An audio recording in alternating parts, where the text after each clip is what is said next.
Vous voulez que vos pensées soient plus puissantes? Développez la volonté. La volonté, cette faculté mentale qui vous donne l'habilité de vous concentrer. Dans cet épisode, Bob Proctor va nous parler de 2 lois universelles sur les 14 lois universelles, la loi de la vibration et la loi de l'attraction. Vous voulez que vos pensées soient plus puissantes? Développez la volonté. La volonté, une faculté mentale qui vous donne l'habilité de vous concentrer. Je vais vous donner une analogie qui vous sera familière. Ça sera exactement la même chose. Vous allez dehors, lors d'une journée ensoleillée. Vous avez tous déjà fait ça lorsque vous étiez un petit garçon ou une petite fille. Prendre une loupe. Et vous aviez peut-être une feuille de papier ou une feuille d'arbre. Peut-être même juste votre main. Et vous prenez le soleil. Et vous mettez la loupe entre le soleil et l'objet. Et vous pouvez allumer un feu comme ça. Comment? Vous augmentez l'amplitude de vibration. Les rayons deviennent beaucoup plus puissants. Ils deviennent plus chauds. Et instantanément. Prenons une bougie. Supposons qu'il y a une indication là-bas, au fond contre le mur. On éteint toutes les lumières, on allume la bougie, et je vous demande de lire l'indication sur le mur. Vous direz que vous n'en êtes pas capable, et je vous demanderai pourquoi, et vous répondrez qu'il n'y a pas assez de lumière. Ça semblerait être la bonne réponse, mais c'est faux. La raison pour laquelle vous n'êtes pas capable de lire l'indication, c'est parce que la lumière n'est pas dirigée en direction de l'indication.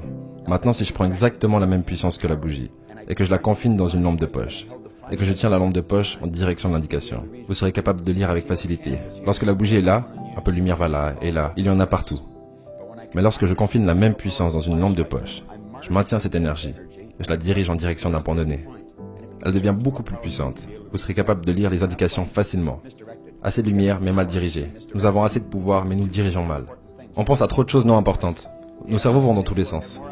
L'individu moyen a plus d'idées dans la minute que vous en trouverez dans l'encyclopédie britannique. C'est juste une perte de contrôle totale. Si vous regardez un peu autour de vous, vous réalisez rapidement que tout ce qui vous entoure a été créé par l'homme. À part si vous êtes dans la nature comme moi. Et ce que ça veut dire, c'est que, avant d'être créé par l'homme physiquement, ça a été créé mentalement, à travers un désir. Et c'est pour ça que c'est dangereux de vouloir trop de choses en même temps. Parce que vous allez diluer la capacité d'attraction de ce désir. Ce qui nous mène au point suivant, l'équilibre. Beaucoup trop de personnes pensent qu'avoir une vie équilibrée est l'équivalent d'avoir une vie variée. Donc avec plusieurs activités, plusieurs groupes d'amis, etc. Et plusieurs centres d'intérêt. Pour moi, c'est tout l'opposé. Un point d'équilibre se trouve sur un point. Donc un point sur lequel vous mettez toute votre attention, votre énergie et votre temps. Maintenant, lorsqu'on parle de la loi de la vibration, on commence ici, et ça dit que la loi de la vibration explique la différence entre l'esprit et la matière, entre l'état physique et l'état non physique de tout ce qui existe dans l'univers, ce qui vous inclut. Donc ici, on parle de ce qui est non physique, ici, ce qui est non physique, et ici de ce qui est physique. Maintenant, cette partie non physique de votre personnalité est l'endroit où la magie mentale prend place. On appelle ça nos outils créatifs. Et c'est ce facteur intellectuel que nous voulons développer. Et en le développant, ce que nous faisons, c'est augmenter notre niveau de conscience. Donc si on revient ici, ça dit que sous la loi de la vibration, on trouve que tout vibre. Rien ne se repose. Tout est dans un état constant de mouvement. L'inertie n'existe pas. De ce qui est mental ou matière physique les plus grossières, tout est en vibration. Ce lutrin est fait en... Je suppose que c'est du plastique. Par contre, il paraît être solide, mais ce n'est pas le cas.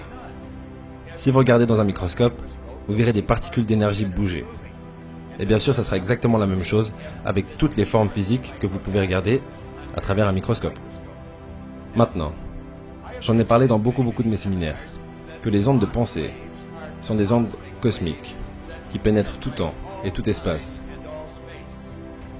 Ce n'est pas un accident, c'est lorsque vous êtes à Paris, aux Champs-Élysées, ou peut-être à la rue Oxford, à Londres en Angleterre, et qu'une personne que vous aimez pourrait par exemple être assis au Colorado Springs, et il se concentre réellement, quelque chose se passe à la maison, et ils veulent vraiment que vous appeliez à la maison. Tout d'un coup, vous avez le sentiment que vous devez appeler à la maison. Mais lorsqu'on dit sentiment, on parle de vibration. Leurs ondes de pensée sont en résonance ou en vibration harmonieuse sur la même fréquence que certaines cellules dans votre cerveau. Et lorsque l'onde de pensée touche vos cellules du cerveau, ça crée une vibration en vous. Vous appelez ça un sentiment. Vous avez le sentiment que vous devez appeler à la maison. Et vous appelez à la maison. et ils répondent « Oh, merci mon Dieu, on voulait te parler ». Est-ce que vous pensez que c'est un accident?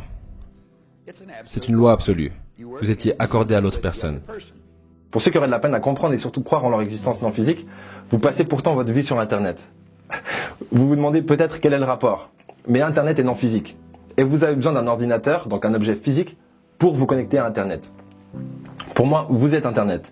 Et votre corps est une technologie biologique avancée qui vous permet de fonctionner dans cette dimension. Du coup, vous n'êtes pas votre corps. Bien sûr qu'il va falloir prendre soin de ce corps, parce que c'est votre seul moyen actuellement de vivre dans ce monde. Mais pour moi, si vous travaillez sur votre partie non physique, c'est là que vous aurez les meilleurs résultats.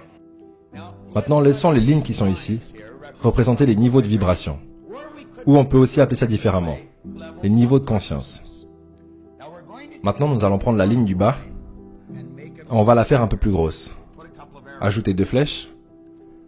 Et ensuite, nous allons écrire le mot self. Maintenant, en dessous, on va écrire le mot simple.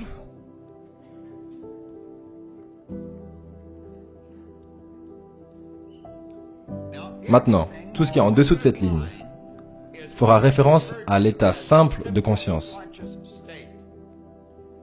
Cette ligne fait référence, et tout ce qui est au-dessus aussi, fait référence à un état de conscience de soi.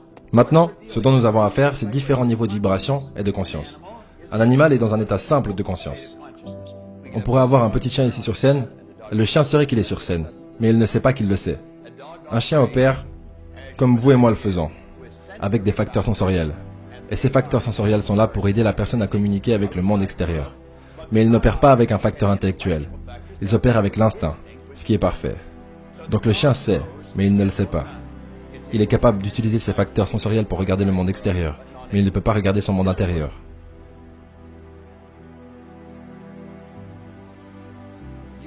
Vous et moi avons l'habilité créative de regarder notre monde intérieur. Et nous sommes dans ce que nous pouvons appeler un état de conscience de soi. Nous sommes conscients de notre monde subjectif et de notre monde objectif. Maintenant, il y a plusieurs degrés de conscience, jusqu'à ce que vous atteigniez un état supérieur, qui s'appelle la conscience divine ou cosmique. Peu importe quel mot vous choisissez. C'est la conscience divine ou la conscience cosmique. Toutes les religions qui ont maintenu leur équilibre, sur n'importe quelle durée, sont construites sur la promesse que nous ferons un jour, plus qu'un avec notre Créateur. Que nous atteignerons cet état supérieur, ou aussi appelé l'état de conscience divin. Nous serons conscients de notre unité avec ce pouvoir.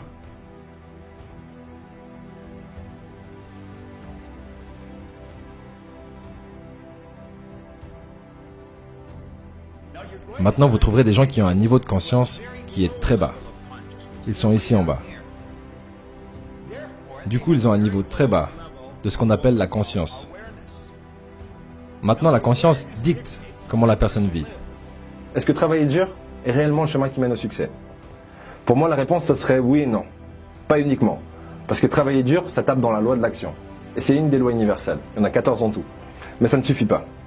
Vous connaissez sûrement plein de gens qui travaillent dur et qui n'ont pas les résultats souhaités dans leur vie. Du coup, travailler dur, c'est un point, mais travailler sur soi, c'en est un autre. Et lorsque vous travaillez sur vous, lorsque vous améliorez votre estime de vous-même par la visualisation et d'autres exercices, ce que vous faites, c'est que vous travaillez sur vous et sur votre partie non physique. Et pour moi, c'est à ce moment-là que vous aurez moins besoin de travailler dans la vie. Pourquoi? Parce que vous serez conscient de ce qu'il faut faire et du fonctionnement des choses. À chaque fois que je mentionne ça, je me rappelle de la première fois où j'ai eu l'occasion d'aller au centre-ville à Chicago.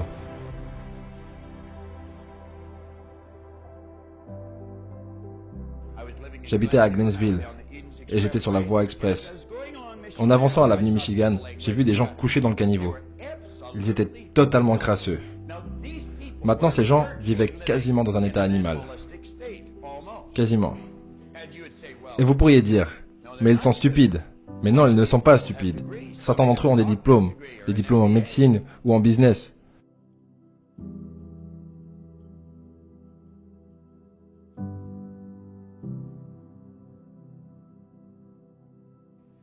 Ce qu'ils avaient, c'est un niveau de conscience peu élevé. Mais ils peuvent avoir un intellect bien développé. En savoir beaucoup ici, mais malgré tout avec de faibles vibrations. Ils ne vivent pas ici parce qu'ils le veulent. Ils vivent ici parce qu'ils ne savent pas. Ils ne savent pas comment changer ça. Vous trouverez ensuite des personnes, certains sont plus âgés et d'autres sont assez jeunes, et ils ont un haut niveau de conscience. Ils ne sont pas ici en bas avec leur conscience. Ils ont un niveau de conscience très élevé.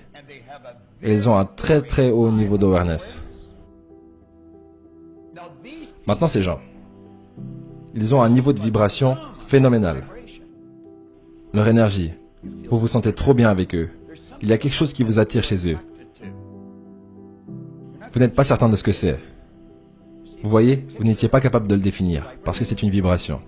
Il est très rare de voir ces gens s'énerver. Vous les verrez très rarement excités ou déprimés. Ils ont appris comment garder un magnifique équilibre. Tout ce qu'ils font, ils semblent le faire très très bien. Ils sont très créatifs. Ils savent comment obtenir des résultats. Ils savent comment rester sur la bonne voie et ne pas laisser les suggestions qui viennent du monde extérieur les déboussoler. Maintenant, vous et moi vivons quelque part entre ici et ici. Maintenant, supposons qu'une personne est à ce niveau de conscience. La seule chose que cette personne peut attirer, c'est ce qui se trouve sur ce niveau, ou sur cette fréquence. Conscience, vibration, fréquence, on parle de la même chose. Si une personne gagne, disons, 25 000 $ par année, ils ne gagnent pas 25 000 $ par année parce qu'ils veulent 25 000 $. Ils gagnent 25 000 $ parce qu'ils ne sont pas conscients de comment gagner 50 000. Si une personne souffre de maux de tête, elle ne souffre pas de maux de tête parce qu'elle le veut. Elle souffre d'un maux de tête parce qu'elle ne sait pas comment l'éliminer, ce maux de tête. Si une personne est seule et peu entourée, elle n'est pas seule et peu entourée parce qu'elle le veut.